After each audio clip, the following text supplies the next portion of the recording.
마태복음 12장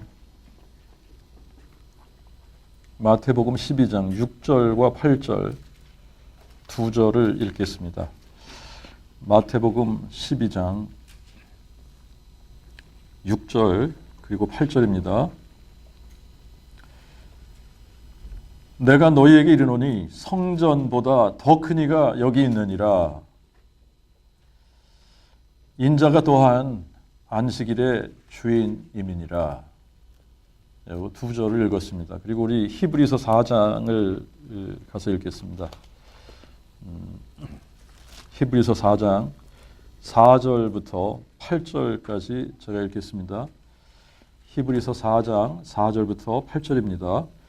제7일에 관하여는 어딘가에 이렇게 이르기를 하나님이 제7일에 그의 모든 사역을 쉬셨다 하였으며 또 여기서 다시 저희가 내 안식에 들어오려면 이라 하였으니 그러므로 안식에 들어갈 자들이 남아있거니와 그 복음 전함을 먼저 받은 자들은 불순종으로 인하여 들어가지 못하였으므로 오랜 후에 다윗으로 말씀하신 바 다시 어느 날을 오늘날이라 정하시고 오늘날 너희가 그의 음성을 듣거든 너희 마음을 강팍해 하지 말라고 말씀하셨나니 만일 여호수아가 저들에게 안식을 주었다면 하나님이 그 후에 다른 날을 말씀하지 아니하셨으리라.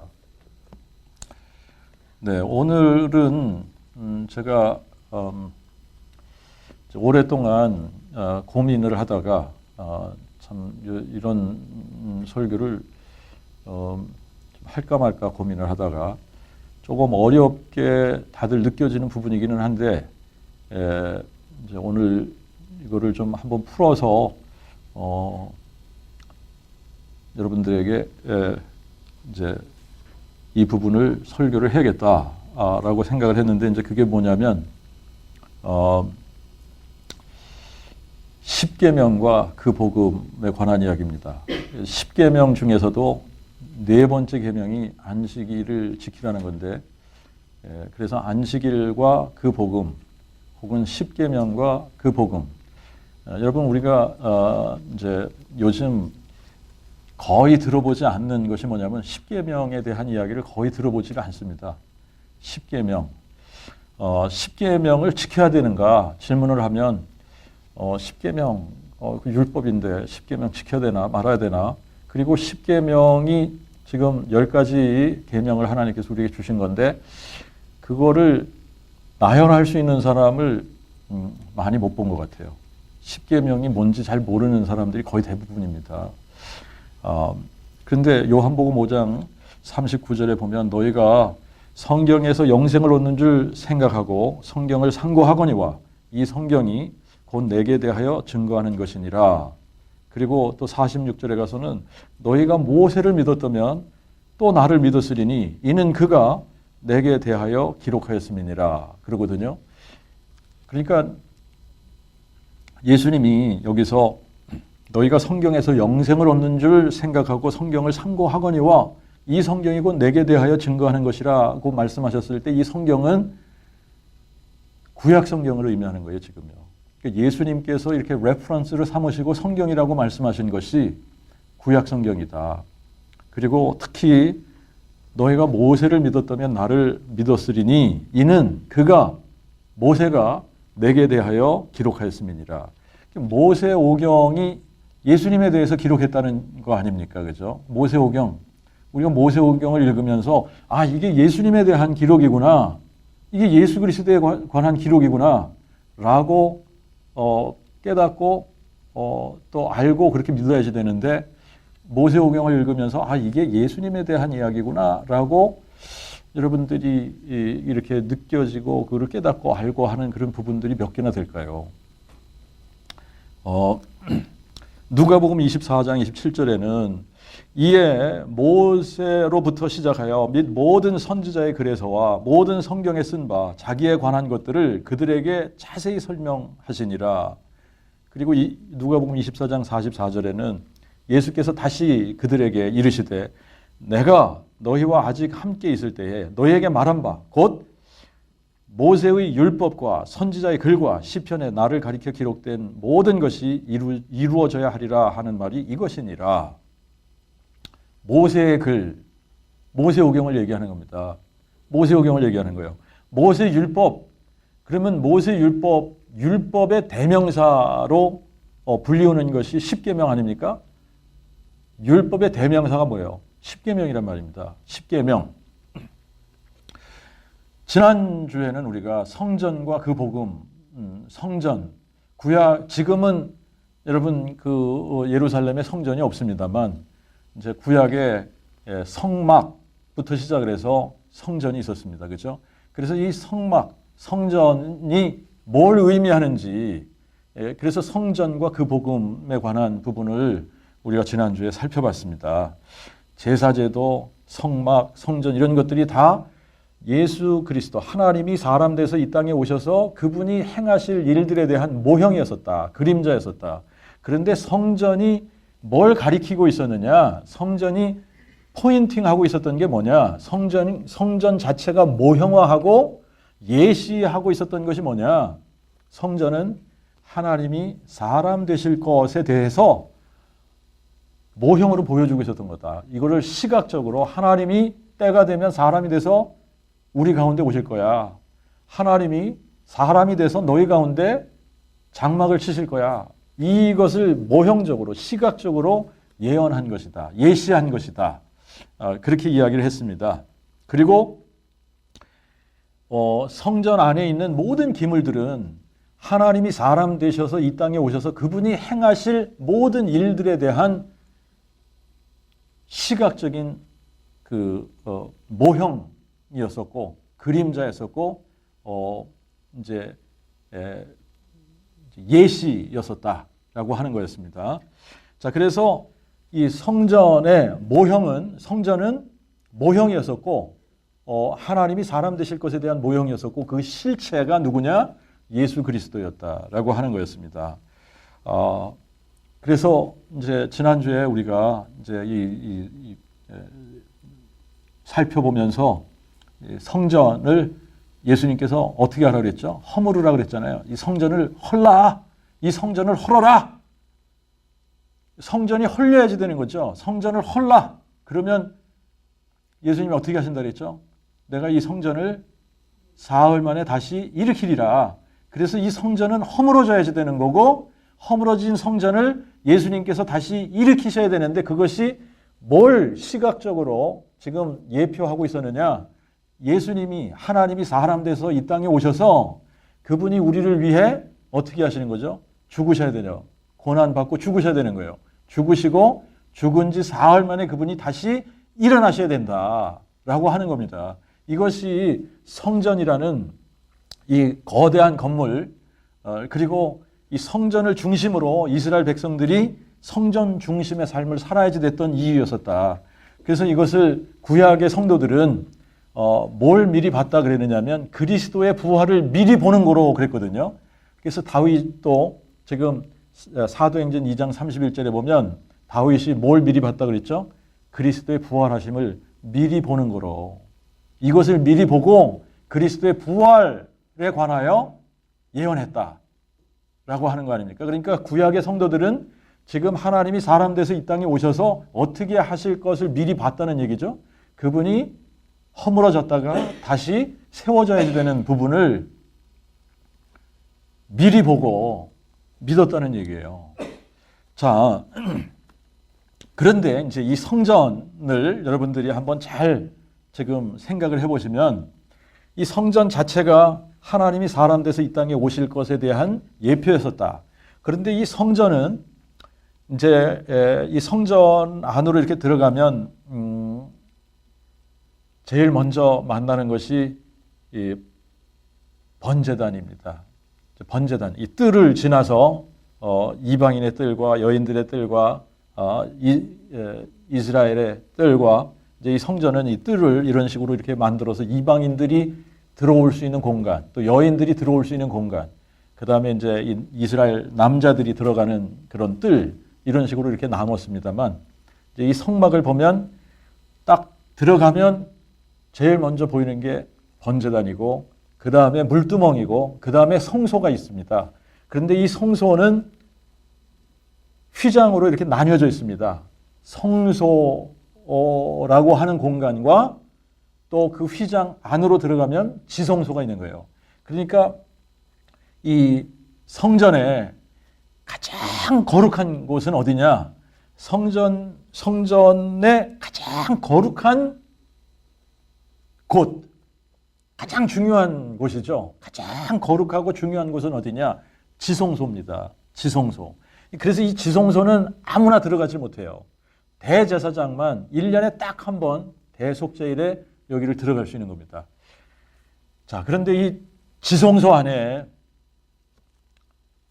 법궤 혹은 증거궤라고 하는 언약궤라고 하는 것이 있는 거예요. 지성소 안에는 언약궤가 있고 법궤가 있고 이 법궤 안에는 돌판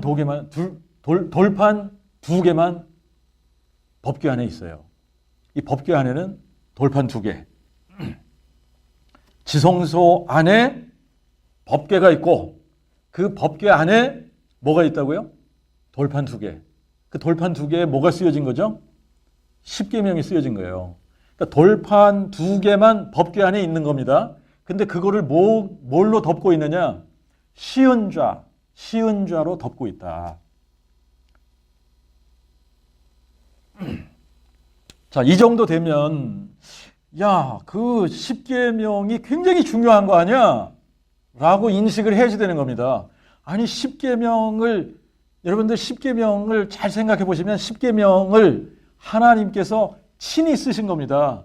여러분, 이 세상에 하나님께서 친필로 자기가 직접 글을 써서 인간에게 주신 것은 성경의 다른 부분들은 다 사람들을 동원해서 사람들이 쓴 거 아닙니까? 그런데 딱 하나, 십계명, 이 두 돌판에 십계명을 써서 주셨는데 그걸 앞뒤로 써주셨다 그랬습니다.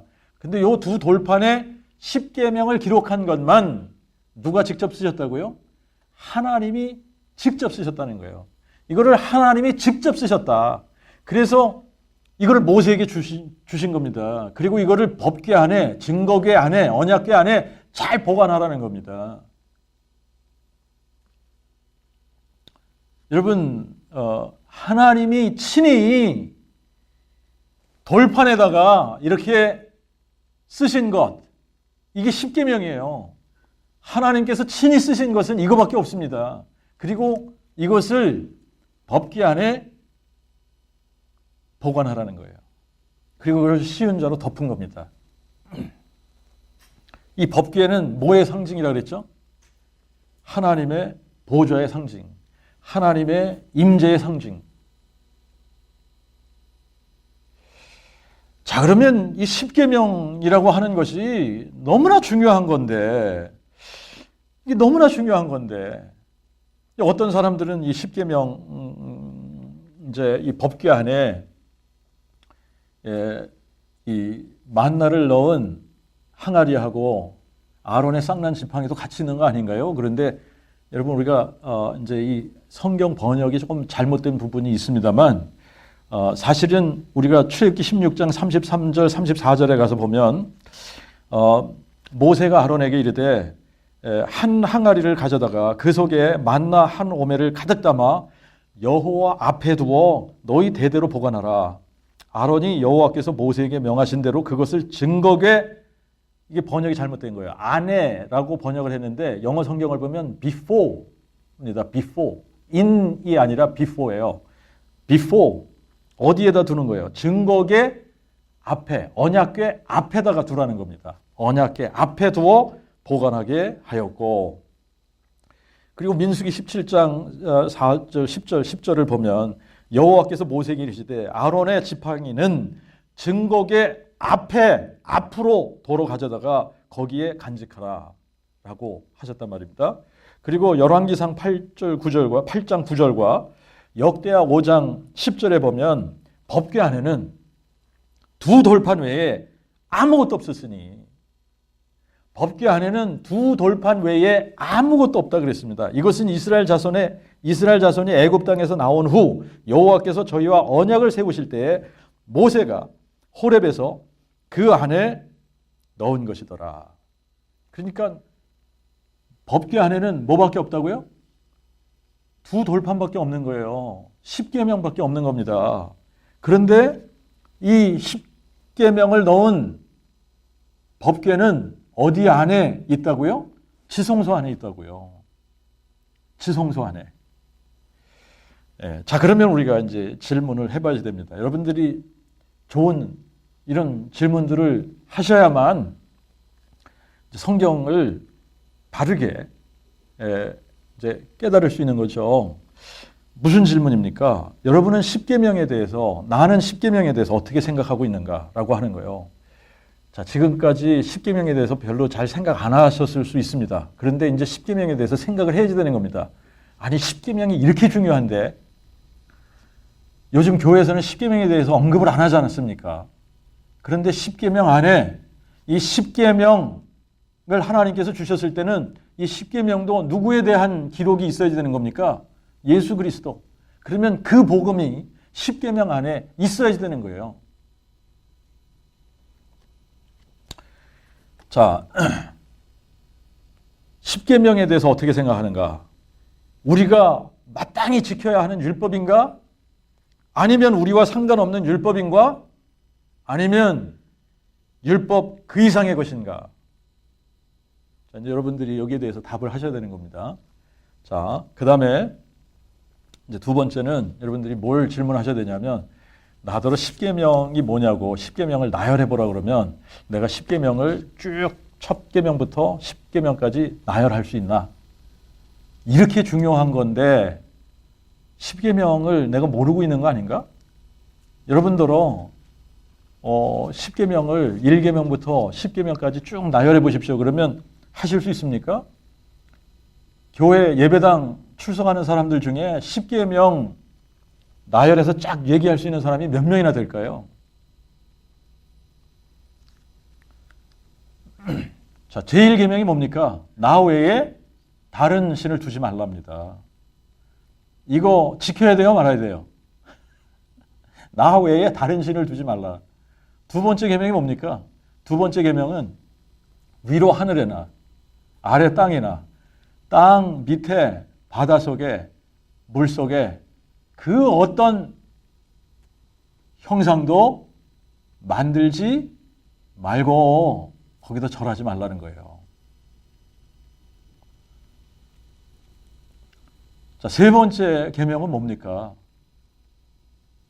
나 여호와의 이름을 망령되이 헛되이 부르지 말라. 네 번째 계명이 뭡니까?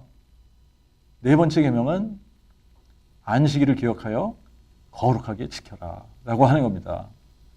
자, 그러면 이 네 계명 중에 안 지켜도 되는 계명이 뭡니까?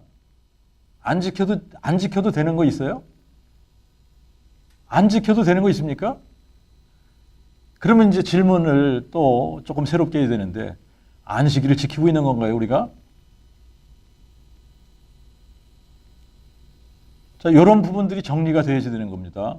그 다음에 다섯 번째 계명은 내 부모를 공경하라예요. 여러분, 이것도 지켜야지 돼요, 말아야지 돼요? 그 다음에 여섯 번째 계명이 뭡니까? 살인하지 말라는 거예요. 살인하지 말라. 이거 지켜야 돼요, 말아야 돼요? 지켜야 되잖아요, 그렇죠? 살인하지 말란데. 그 다음에 7계명이 뭡니까? 간음하지 말라.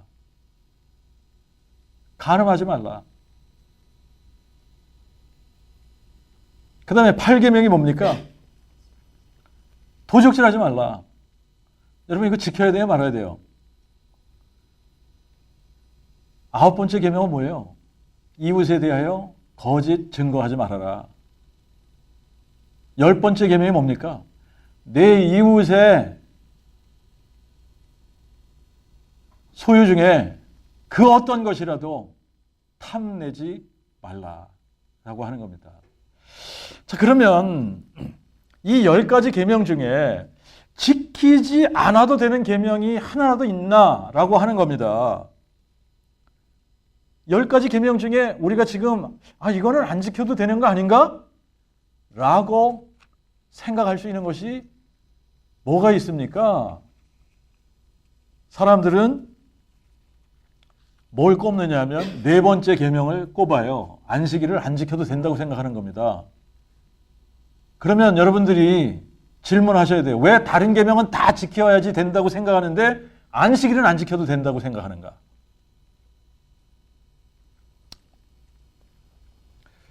만약에 여러분 이 안식일이라고 하는 이 날을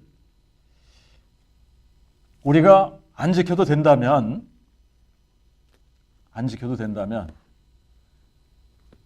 그러면 이 구약의 이스라엘 백성들은 왜 망했다? 이 구약의 이스라엘 백성들이 다 망했죠. 그죠? 심판을 받았단 말입니다. 그래서 북왕국 이스라엘도 망했고 남왕국 유다도 망하고, 근데 성경을 읽어보니까 이들을 심판하시고 이들이 망한 이유를 안식일을 지키지 않아서 그렇다는 거예요. 여러분, 그러면 심각해지는 거 아닙니까, 여러분? 자, 안식일을 지키는 거하고 구원하고 관계가 있느냐? 안식일을 지켜야 구원받는 겁니까? 그러면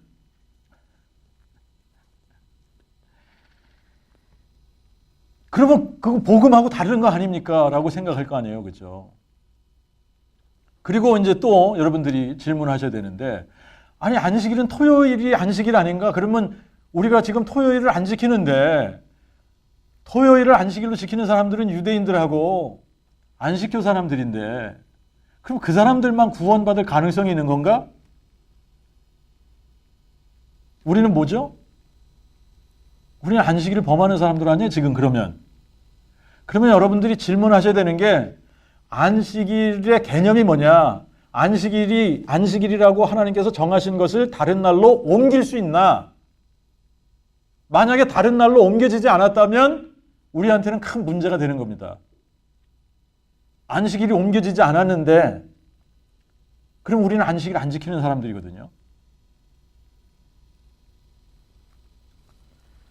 자, 그래서 이제 이런 부분들을 우리가 그 복음의 관점에서 살펴보고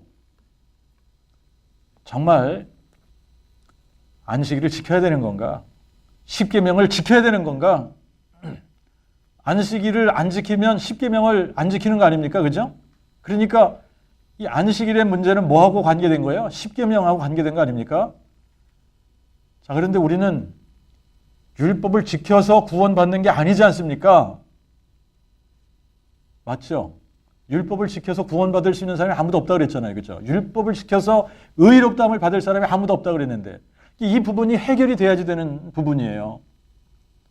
그러면 우리가 예수 그리스도의 신실하심으로 말미암아 모든 자 곧 믿는 자 모두에게 미치는 의인이 차별이 없느니라 그랬는데, 우리가 예수 그리스도의 신실하심으로 그분이 우리를 위해 죽고 부활하신 것을 마음에 믿었을 때 구원받는 건데, 그러면 이거 안 지켜도 되는 거 아닌가? 이렇게 생각할 수 있지 않습니까? 자, 그래서 이 부분이 잘 정리가 돼야만 우리가 바르게 믿고 바르게 이제 신앙생활을 할 수 있는 겁니다. 자, 이제 이 부분을 태클하기 위해서 여러분들이 질문하셔야 되는 부분이 있어요. 지난주에도 이제 우리가 성전에 관한 이야기를 하면서 출애굽기 25장부터 시작해서 지루해지기 시작한다 그랬잖아요. 이걸 모르니까 이게 지루해지는 거예요. 레위기 가면 또 지루해지고, 이게 지루해지는 겁니다. 이런 부분들이. 이런 부분들을 사실 설명해주고 이제 가르쳐 줘야만, 그렇구나, 이게 깨달아지고 이제 이게 알게 되면 그러면 이게 지루하지 않고 재밌게 읽을 수 있는 부분인데, 모르면 굉장히 지루해지는 부분이에요. 자, 안식일에 대한 부분도 마찬가지입니다. 질문 또 드릴게요. 십계명을 하나님이 몇 번 주셨습니까? 다시요. 모세가 십계명을 몇 번 받았습니까? 자, 이거를 모르시는 목사님들도 꽤 되세요. 심각한 겁니다, 사실. 모세가 돌판을 몇 번 받았는지 모르는 사람들이 있다는 거예요. 십계명, 이거 굉장히 중요한 부분이에요. 십계명을 몇 번 받았나? 2번 받았습니다. 2번. 그러면 2번 받았다는 얘기는 뭐냐면 첫 번째 하나님께서 돌판에다가 십계명을 기록해서 모세에게 주신 거죠. 근데 이게 어떻게 된 겁니까? 모세가 화가 난다고 이걸 집어 던졌어요. 그래서 이게 깨진 겁니다. 깨졌기 때문에 다시 산에 올라가서 40일을 또 금식하고 그리고 어떻게 한 거죠? 2번째 돌판을 받은 겁니다. 자, 그러니까 여러분들이 이거 분명하게 이 질문을 해보셔야 되는 부분인데 왜 2번 받아야 했나? 하나님은 전능자 하나님 아니십니까? 전지전능하신 하나님인데 아니 돌판을 친히 써주신 그 돌판을 모세가 어떻게 이걸 깨트릴 수 있냐라고 하는 겁니다. 아무리 화가 난다고 해도 자기가 40일을 물도 안 마시고 금식하고 하나님께서 친필로 친히 써서 돌판에 글을 새겨가지고 주신 건데 근데 이거를 어떻게 모세가 화가 난다고 이걸 집어 던져서 깨트릴 수 있느냐라고 하는 겁니다. 저의 상식으로는 이거는 있을 수 없는 일이에요. 그리고 모세에 대한 모세의 성품에 대해서 성경은 뭐라고 기록하고 있느냐 하면 모세의 온유함이 온 지면에 승하다 그랬습니다. 그러니까 이 세상에 가장 온유한 사람이란 얘기예요. 가장 온유한 모세가 아니 어떻게 자기가 화가 난다고 하나님으로부터 받은 이 2 돌판을 집어 던져가지고 이걸 깨트릴 수 있냐라고 하는 겁니다. 이건 있을 수 없는 일입니다. 그런데 여러분 온유라고 하는 이 온유함이라고 하는 단어가요. 그냥 이 힘도 없고 그냥 약하고 뭐 이런 걸 얘기하는 게 아닙니다. 온유함이라는 거는 굉장히 강한 힘을 가지고 있는데 주인에 의해서 절제된 힘. 그러니까 야생마가 굉장히 힘이 넘치는데 주인에게 조련을 받게 되면 그러면 야생마의 그 힘을 어떻게 돼요? 주인의 명령에 의해서 힘을 쓰는 거예요. 달려라 그러면 달리고 서라 그러면 쓰고 좌로 가 그러면 좌로 가고 우로 가 그러면 우로 가고 그것이 온유함이에요. 절제된 힘입니다. 그러니까 모세는 2번째 돌판을 하나님께서 주시려고 작정을 하셨기 때문에 2번째 돌판을 받아야지 되니까 자기가 처음에 받은 이 돌판을 깨뜨려야만 되는 거다라고 하는 겁니다. 만약에 모세가 온유하지 않은 사람이라고 합시다. 아주 성격이 급하고 아주 성품이 괴팍한 모세라고 합시다. 그런데 하나님께서 십계명을 한 번 주시기로 작정하셨어요. 돌판을 한 번 써서 주시기로 작정을 하셨습니다. 2번째 돌판이 없는 겁니다. 그러면 아무리 성질이 급하고 괴팍한 모세라도 그 돌판을 던져서 깨트릴 수 없는 거예요. 그런데 만약에 하나님께서 의도하지 않으셨는데 모세가 그렇게 했다. 그러면 이건 심각한 문제인 겁니다.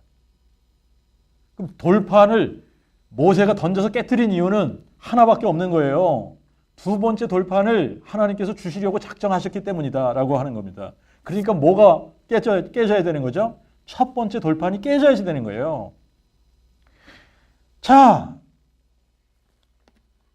여러분 그러면 질문하셔야 되는 게 뭐예요? 첫 번째 돌판하고 2번째 돌판하고 똑같아야 되는 거 아닙니까? 똑같아야 되는 거 아닙니까? 만약에 다르다면 그 다른 것 때문에 첫 번째 돌판을 깨뜨리고 2번째 돌판을 받았어야 되는 거 아닙니까? 맞죠? 맞아요. 자, 십계명을 기록한 이 두 돌판은 처음에 모세가 받은 것과 두 번째 모세가 받은 것 두 개가 아이데너컬, 두 개가 똑같아야지 되는 거예요. 그런데 다른 부분이 있다면 바로 그 다른 부분 때문에 첫 번째 돌판을 깨뜨렸어야지 되는 거다라고 하는 겁니다. 자, 그러면 두 개를 여러분들이 살펴보셔야 돼요. 첫 번째 모세가 받은 돌판은 어디에 있느냐면 출애굽기 20장에 있습니다. 그리고 두 번째 모세가 받은 돌판의 내용은 신명기 5장에 기록하고 있는 거예요. 그러니까 이 두 돌판을 비교해 봐야지 되는 거예요. 자, 근데 이거는 조금 이따가 비교를 하겠습니다. 그리고 이제 10가지 계명 중에 어떤 부분에서 달라졌느냐? 네 번째 계명에서 달라진 거예요. 네 번째 계명. 안식일을 기억해서 거룩하게 지켜라 라고 하는 이 부분에서 달라진 겁니다. 그러면 이게 왜 달라졌고, 그리고 이 안식일 제7일이 의미하는 것이 뭐냐라고 하는 거죠. 자, 네 번째 계명이 뭐에 관한 계명이다? 안식일에 관한 계명이다. 안식일에 관한 계명이에요. 그런데 우리가 안식일을 자꾸 율법으로만 생각을 했단 말입니다. 그런데 안식일이 그 복음이다라고 하는 거를 우리가 몰랐던 거 아니에요? 안식일이 바로 그 복음인 거예요. 안식일이라고 하는 것이 바로 그 복음이기 때문에 하나님께서 이 부분이 달라져야지 될 필요가 있었고, 그것을 다르게 하기 위해서 첫 번째 돌판은 깨뜨렸어야지 되는 거고, 두 번째 돌판을 받았어야지 되는 거예요. 그리고 바로 요 네 번째 계명인 안식일, 요 개념이 정리가 돼야지 되는 거예요. 안식일에 대한 개념이 정리가 안 되면 이거는 그냥 율법일 수밖에 없는 거예요. 그래서 우리가 안식일을 지켜야 된다 그러면 율법이잖아. 율법을 지켜가지고 구원받는 게 아닌데 이런 식으로 생각을 하는 겁니다. 자, 안식일의 개념은 쉬는 날이에요. 너무나 간단해요. 쉬는 날. 그래서 이것이 여러분들이 구약 성경을 읽으시면 항상 어떻게 나오느냐 하면 그냥 안식일이 아니라 여호와의 안식일이에요. 나의 안식일, 여호와의 안식일 이런 식으로 나옵니다. 그러니까 이 안식일은 누구에 관한 거다? 여호와에 관한 거다. 자, 그래서 오늘 우리가 마태복음 12장 6절하고 8절을 읽었습니다만, 내가 너에게 이르노니 성전보다 더 큰 이가 여기 있다. 예수님을 가리켜 말씀하는 거죠. 성전은 모형이었었는데 지금 실체로 오신 분이 누구라는 거죠? 예수 그리스도. 그러면서 8절에 뭐라 그래요? 인자가 안식일의 주인이다. 인자가 안식일의 주인이다. 예수 그리스도께서 안식일의 주인이시라는 거예요. 그러면 안식일은 하나의 모형이었었고 이 안식일의 실체는 누구라는 거죠? 예수 그리스도라는 거예요. 자, 그러니까 안식일이 뭐에 관한 거냐? 그 복음에 관한 거다라고 하는 겁니다. 여러분, 우리가 구약 성경을 읽으면 하나님께서 안식일에 굉장히 집착하십니다. 집착하시는 이유가 있어요. 안식일에 관한 것이 그 복음에 관한 거기 때문에 그래요. 자, 안식일, 기본적인 개념이 안식일은 쉬는 날입니다. 쉬는 날. 쉬는 날인데 누가 쉬시는 날이에요? 여호와의 안식일 아닙니까? 그러니까 여호와의 안식일이니까 여호와께서 쉬시는 날이란 얘기예요. 자, 그런데 우리는 쉬는 날이 이유가 있어요.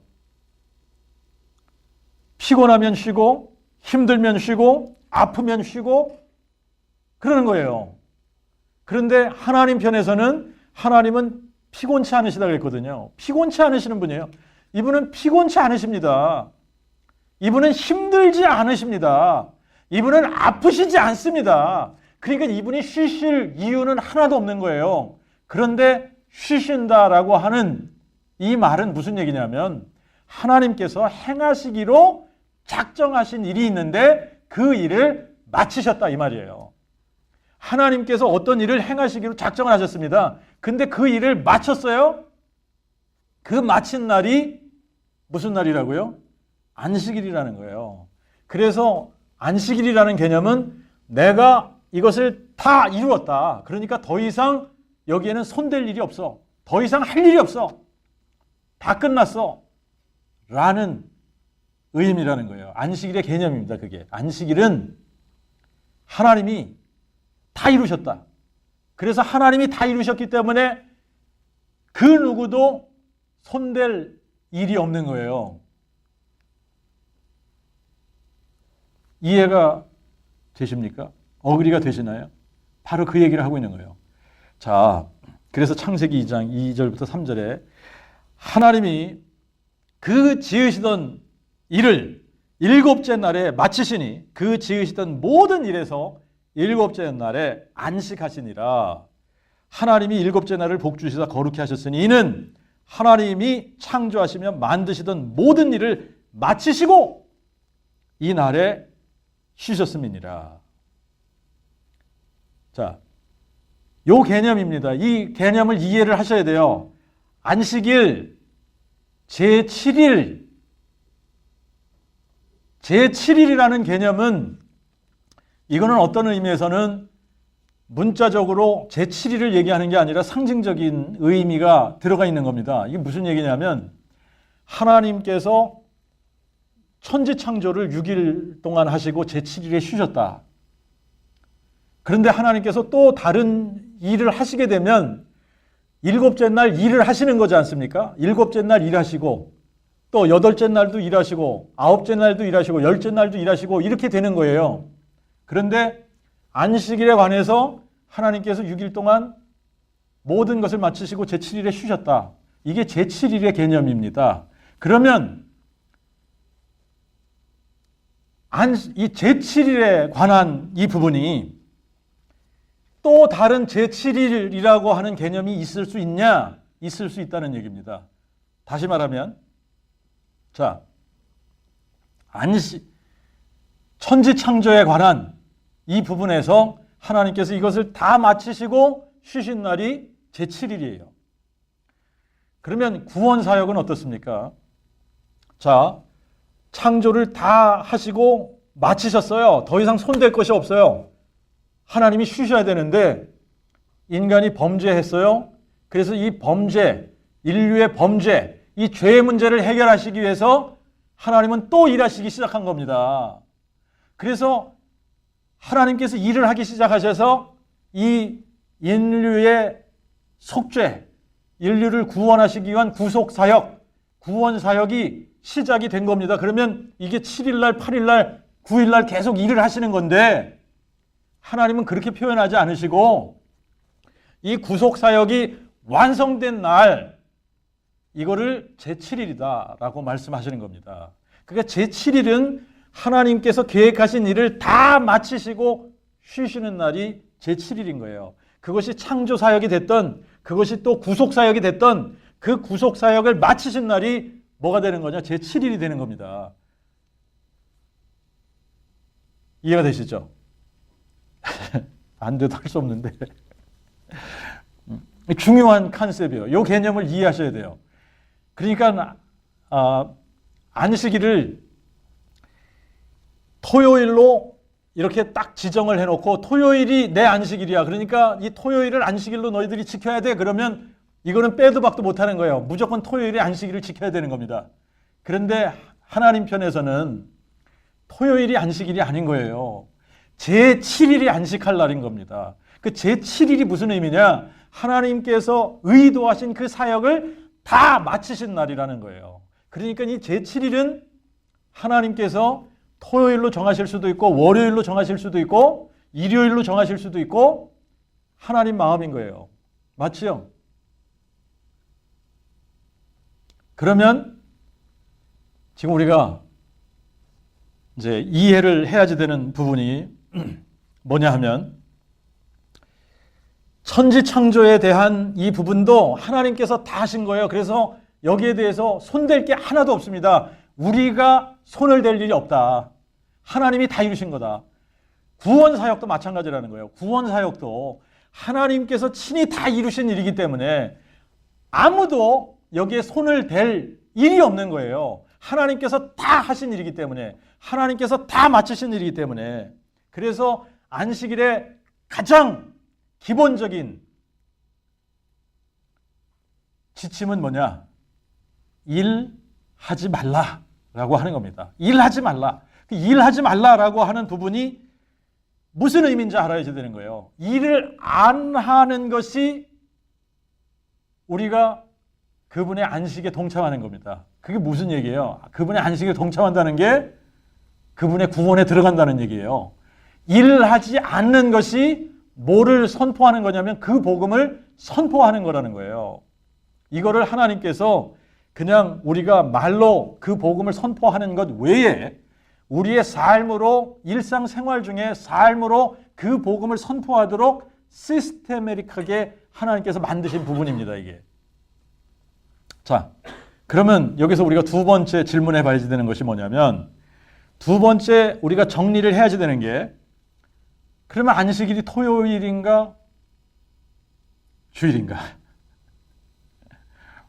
만약에 토요일이 안식일이라면 안식일을 지키는 무리들이 지금 유대인들 그리고 안식교인들이에요. 이들이 맞는 거예요, 그러면.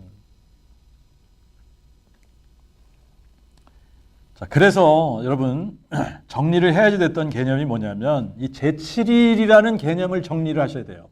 제7일. 제7일은 무조건 하나님의 안식일인데, 하나님의 안식일이라는 개념은 하나님께서 다 이루셨다. 천지창조 내가 다 이뤘다. 그러니까 너희는 일하지 마. 이거거든요. 내가 다 했어. 할 일이 없어. 그러니까 너희는 일하지 않으므로 내가 온 우주 만물을 창조한 창조주 하나님임을 너희들이 선포하는 거야. 이 얘기를 하시는 거예요. 그 다음에 두 번째는, 자, 죄로 인해서 다 죽게 됐습니다. 죄로 인해서 다 죽게 됐는데, 죄로 인해서 다 죽게 되고 죽음을 두려워해서 다 종노릇하는 이 사람들을 하나님께서 건져내시기 위해서 두 번째 돌판을 주신 거예요.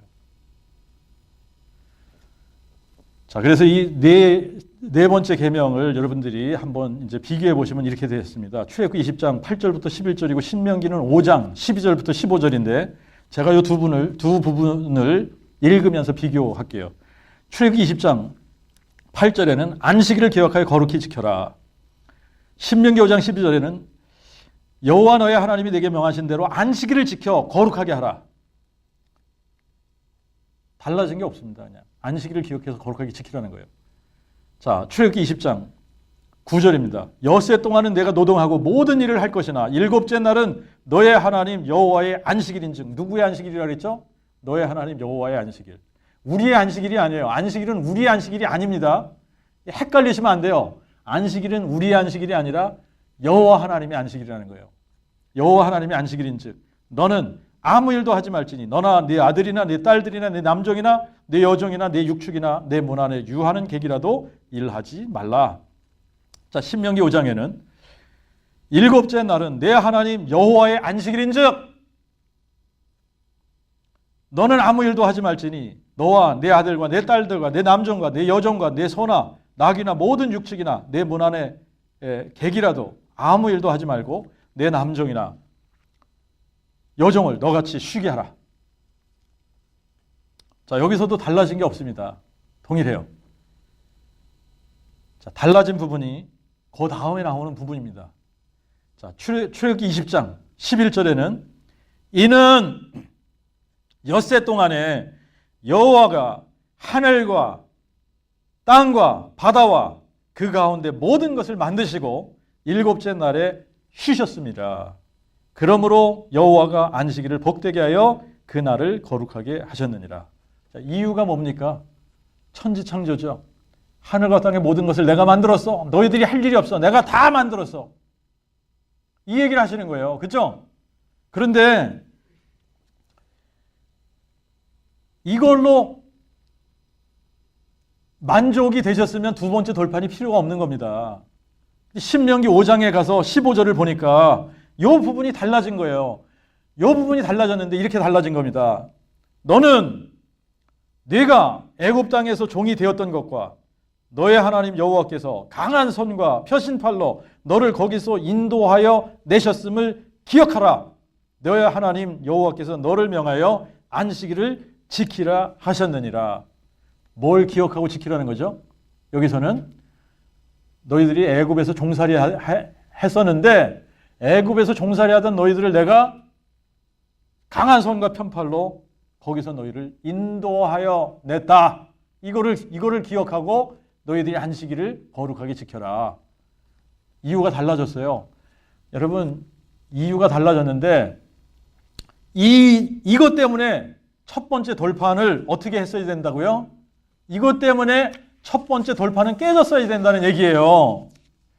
자, 이것 때문에 이 한 절 때문에 첫 번째 돌판이 깨졌어야 된다고요? 맞습니다. 바로 이것 때문에 깨졌어야 되는 거예요. 이게 모형적인 거예요. 모형적인 거예요. 출애굽 사건의 가장 중요한 사건은 유월절 사건입니다. 유월절이 지금 모형적으로 내다보고 있었던 것이 뭐죠? 하나님이 사람 되셔서 우리의 죄를 인하여 유월절 어린 양이 되셔서 이 세상 죄를 지고 가는 하나님의 어린 양이 되셔서 그분이 유월절 양을 잡는 바로 그날 그 시간에 그분이 우리 죄를 인하여 십자가에 고난 받으시고 죽으셔야 되는 거예요.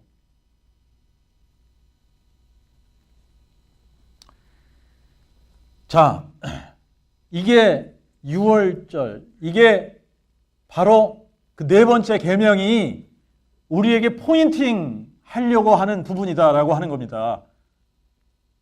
포인팅 하려고 하는 거예요. 그런데 이 유월절은 이 유월절 한 날의 절기로 끝나는 게 아닙니다. 유월절 그러면 유월절, 무교절, 초실절 이거를 하나로 묶어서 그냥 유월절이라고도 하고 무교절이라고도 하고 그러는 거예요. 그래서 유월절은 니산월 14일에 하루 지키는 절기입니다만 이 니산월 14일에 어린 양을 잡는 거죠. 어린 양을 잡는 거예요. 그래서 그 피를 문설주에다가 이렇게 바르면 그 피를 보고 여호와 하나님께서 거기를 건너뛰신 거예요. 그래서 유월절인 겁니다. 자, 그런데 이게 뭘 예표하고 있었다고요? 예수 그리스도께서 우리를 위하여 십자가에 죽으시는 사건을 예표하고 있었다. 그런데 이 구속사역은 여기서 끝나는 게 아니라 유월절 다음에 바로 그 다음날 니산월 15절부터 시작하는 절기가 무교절이라는 절기입니다. 그리고 이 무교절 바로 다음날 16일 날 지키는 절기가 초실절이라는 절기예요. 그러니까 이 유월절, 무교절, 초실절은 백투백으로 지키는 이 절기인데 이거를 하나로 묶어서 유월절이다고도 그러고 무교절이라고도 그러는 거예요. 유월절을 지키러 오면 유월절, 무교절, 초실절을 다 지키는 겁니다. 이게 하나의 세트죠, 그죠? 그러니까 지금 보세요. 요한복음 19장 30절에 보면 예수님께서 이제 이 십자가상에서 다 이루었다 이 표현을 쓰셨습니다. 다 이루었다 이런 말씀을 하셨어요. 이 무슨 얘기냐면 구속사역이 여기서 다 이루었다는 이야기가 아니라 지금 세상 죄를 지고 가는 유월절 어린 양으로서 자신의 죽음으로 유월절 속죄의 제사를 다 이루셨다 이 말씀을 하시는 거예요. 그분은 우리의 죄를 인해서 하나님의 어린 양으로 이 땅에 오신 거잖아요. 세상 죄를 지고 가는 하나님의 어린 양으로 오신 겁니다. 그래서 그분이 고난받고 죽으셔야 되는 거예요. 그런데 그 부분을 다 이뤘다는 얘기입니다. 그런데 아직도 이루어져야 될 일들이 남아있어요? 안 남아있어요? 6월절이 지났습니다. 그럼 뭐가 이루어져야 돼요? 무교절. 그분의 몸이 무덤에 들어가서도 썩지 말아야 되는 거예요. 그런데 그분의 몸이 썩지 않은 상태로 보존되었다고 성경은 기록하고 있는 겁니다. 썩지 않은 거예요. 그 다음에 무교절 바로 다음 날 16일에 지켜야 되는 절기가 초실절인데 이 초실절이 뭘 내다보고 있었던 거냐? 그리스도께서 죽은 자 가운데서 다시 살아나셔서 부활의 첫 열매로 우리에게 오신 것을 예표하고 있었다라고 하는 겁니다. 그러니까 이것까지 다 이루어져야 되는 거예요. 초실절 부활의 첫 열매로 죽은 자 가운데서 다시 살아나신 이것으로 우리의 구원을 이루신 겁니다. 자, 여러분 지금 잘 생각하셔야 돼요. 우리의 구원이 이루어지려면 마귀를 멸해야만 우리의 구원이 이루어지는 거 맞죠? 그런데 예수님이 십자가에 죽으실 때 마귀가 멸한 것이 아닙니다. 언제 마귀가 멸해졌냐? 죽은 자 가운데서 다시 살아나실 때 마귀가 멸한 거예요. 마귀의 권세가 언제 박살났냐? 예수님이 죽은 자 가운데서 다시 살아나실 때 마귀의 권세가 박살이 난 겁니다. 그래서 부활로 마귀를 멸하신 거예요. 부활로 마귀를 멸하셨을 뿐만 아니라 생명과 죽지 아니함을 드러내신 겁니다. 그게 복음인 거예요. 그래서 이 부활로 하나님의 구원 사역을 마치신 것인데 이것이 새로운 제7일이 되는 거예요. 이게 새로운 제7일이 되는 겁니다. 자, 새로운 제7일은 안식할 다른 날을 주시기로 하나님께서 이 다윗의 입을 통해서 말씀을 하신 겁니다. 그게 이제 히브리서 4장 우리가 읽었던 부분인데 히브리서 4장에 가서 보면 자, 이제 시간이 없어서 제가 3장부터 이렇게 쭉 해야지 되는데 4장 4절부터 보면은 제7일에 관하여는 어딘가에 이렇게 이르기를 하나님이 제7일에 그의 모든 사역을 쉬셨다 하였으며 또 여기서 다시 저희가 내 안식일에 들어오려면 이러하셨으니 그러므로 안식에 들어갈 자들이 남아있거니와 그 복음 전함을 먼저 받은 자들